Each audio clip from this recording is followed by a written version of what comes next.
İyi, güzel. Yemekler de uyumuş ama güzel. Haydi.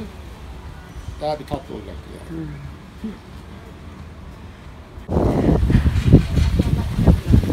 Sağ olun, hayırlı İpe günler. zam gelmedikten sonra ben zam yapmıyorum. Hep zamlarsa fark Yani koyuyor. iyiye gelmiş şöyle bizim için ipe gelmesi var.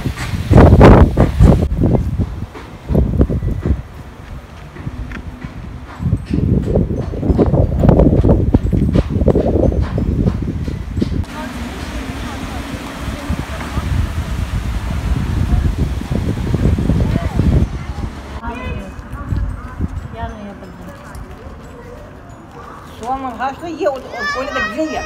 Ha? Soğanla poğla ye, öyle de güzel yap. Ama buradan çeviremiyor ki. Ya yapma. Ben bilemezsin. Yağmur. O arabanın arkası Ne yolda. şefer? Başım ağrıyor, başım kan beşer gitti. Ne şefer? Ameliyat yıla bilmiyorum ne ama korku yoktur şimdi. Rayıya rast geliyor ya gelmez diyeyim. Bilmiyorum nasıl yapıyor. Almıştı bacağına da. Bacağına almış arabayı. Bacağına arabayı almış da.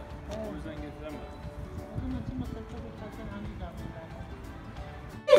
Bizim hoca çok ana çocuk dedi ki ben olacak. Aslında Ama zeytin tamam da olmaya getiriyor. Pazartesi o seçim. Çocuk anlıyor mu? Her seni canlı dedi anlıyor. Ama zeytin Anlamaz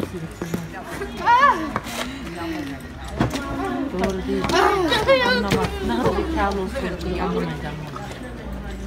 Bizim o öğretmen iyice bir kafasını sokturacak. 3 tane kitap birden okur.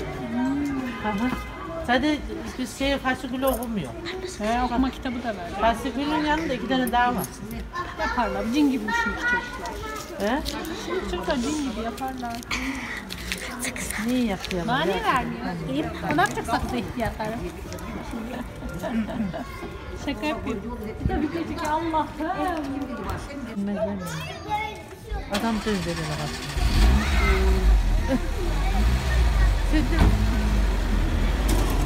Bir verdim. Ve o da Kime verdin onu? Anına da faydaymış. Yalan mı? Yalan ne isteyecek? Hani direkt buradan eve geldi. Ekmek eline dedim anne fasulye parası yok dedi.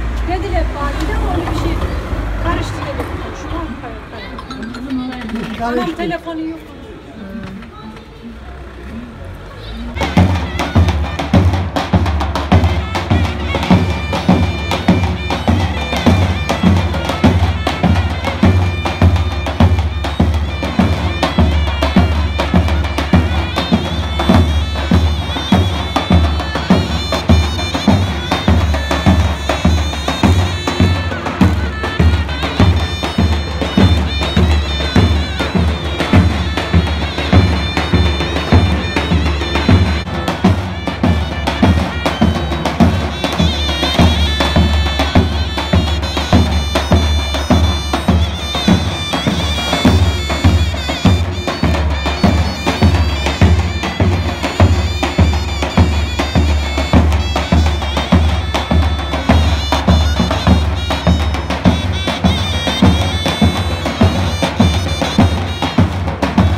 Yarına bak.